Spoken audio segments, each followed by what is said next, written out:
Welcome, Dan Williams, Survive Outdoors. Today we're going to be talking about stress fractures, specifically to the foot. Now, in the beginning there, you saw me jumping off of a stump and jumping off of a deer stand. Those are more impact injuries. A stress fracture is when you have repetitive motion to a bone, specific bone, a joint, and what happens is you get this break of a bone, and I've even seen those as young as 15 years old, a marathon runner. Bad shoes, bad running style, steps on a pebble, and you can have a stress fracture.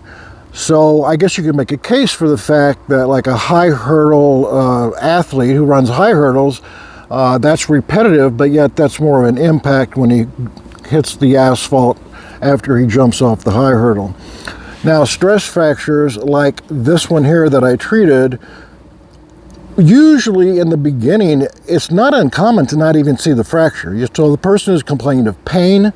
They may have redness, they may not. They may be black and blue and they may not. They may be swollen and they may not be swollen. So you can see these, and sometimes it's a very benign presentation, except they are in pain. You get the x-ray, you don't see the fracture. Even you send it to RADS, they don't see the fracture, and you have them come back a week later and there it is, all right? And in hiking for a long way, it's not uncommon for this to occur, and you can have a stress fracture of that bone. It's called a metatarsal bone, and you have one right behind every toe. So you're out there hiking and you get this stress fracture. What do? So you're 5 miles from your car, vehicle, home base camp. You're out in the wilderness and your foot is hurting like hell, and you've watched this video and you're thinking, I may have a stress fracture. What am I going to do? Well, when you come to the clinic, we put someone in an ortho shoe, and the bottom of the shoe is very solid. You cannot flex or extend your foot at all. And obviously that's important because you don't want to have this bone move. Same thing in the outdoors. One, it would be ideal if you had some type of cane or one crutch to get back. It would be ideal if you were not weight bearing. If you have a partner to help you back, that's the ideal situation. But things happen in the wilderness and they're never ideal.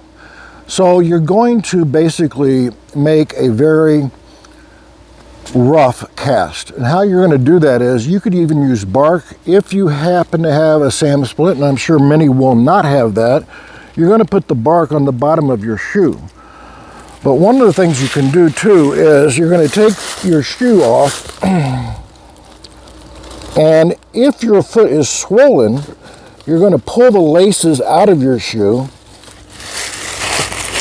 And I don't care if you use another sock, or if you use, you could tie some of your shirt. You're going to pad this in here and you're going to make sure it's nice and smooth. So pad the inside of your shoe. That would be important.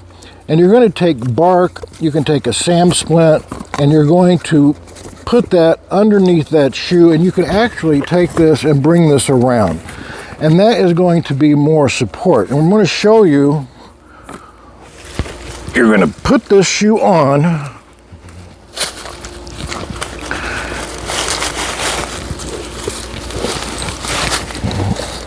You can tie it. And then you can use the Medi-Rip, the Coban that I've talked about. This is called Medi-Rip from the company Hartman. They have this at Walmart. And you're going to take it and you're going to wrap that around that shoe, and you're going to build this up as much as you can. And you're going to come all the way up to your ankle. If you don't have that and you don't have this, you can use an ace wrap that you may have in your pack. If you don't have an ace wrap, then you're going to be creative. Hopefully you have an extra shirt. You're going to cut it in strips.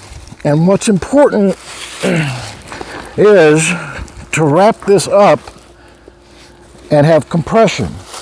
Ideally, you're going to wrap your foot around that bone that's really hurting you on the bottom of your foot, and then you're going to wrap this as tight as you can to have some type of support and you're going to come up, even embrace your ankle.